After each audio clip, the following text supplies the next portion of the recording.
Welcome back to my channel. இன்றைக்கி நம்ம சேனலில் வந்து ஒரு சிம்பிளான வெஜிடபிள் புலாவ் எப்படி செய்கிறது தான் பார்க்க போகிறோம். அதுக்கு வந்து 3 டம்ளர் பாஸ்மதி அரிசி எடுத்து நான் வந்து ஊற வச்சு கழுநீர் பிடிச்சி நல்லா ஊற வச்சுருக்கேன்.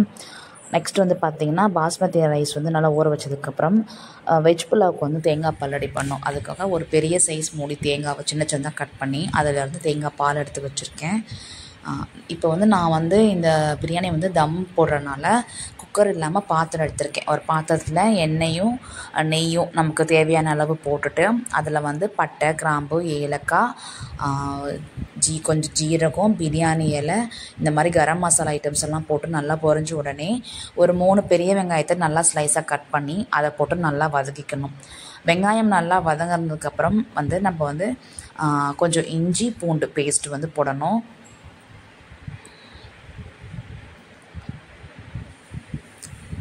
பச்சை மிளகாயும் கூட போட்டு நல்லா வதக்கிட்டு இப்போ வந்து இஞ்சி பூண்டு பேஸ்ட்டு அரைச்சி அதே கொஞ்சம் சேர்த்துக்கணும்.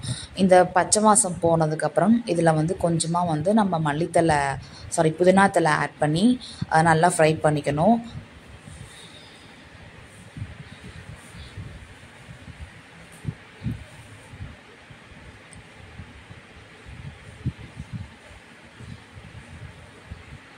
இது நல்லா வதங்கினதுக்கப்புறம் தேவையான வெஜிடபிள்ஸ் நான் வந்து இன்றைக்கி கேரட்டு, பீன்ஸு, பட்டாணி, உருளைக்கிழங்கு இதெல்லாம் போட்டிருக்கேன்.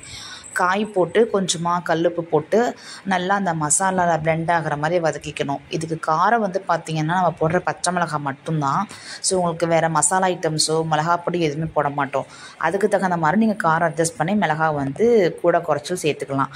இப்போது காய் நல்லா வதங்கினோடனே நம்ம ஊற வச்சிருந்த அரிசியை போட்டுட்டு குக்கரில் வைக்கிற மாதிரி இருந்தால் 1 டம்ளர் அரிசிக்கு 1.5 டம்ளர் தண்ணி, இதுதான் பாஸ்மதி ரைஸ் அளவு. ஓப்பன் பாட் அப்படிங்கிறதுனால 1 டம்ளர் அரிசிக்கு 2 டம்ளர் தண்ணி.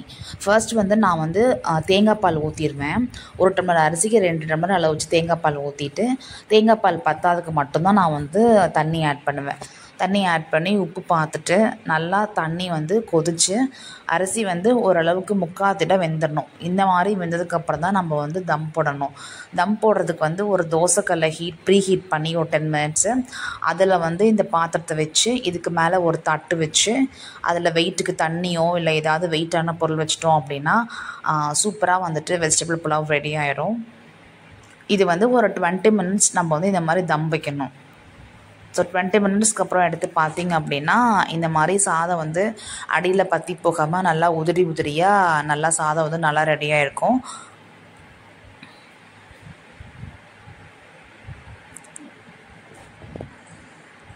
ஸோ கண்டிப்பாக இந்த வெஜ் புலாவ் வந்து நீங்கள் ட்ரை பண்ணி பாருங்கள். இது வந்து லஞ்ச் பாக்ஸ் ரெசிபீஸ்க்கு ரொம்ப சூப்பராக இருக்கும். தேங்க்யூ ஸோ மச் ஃபார் வாட்சிங்.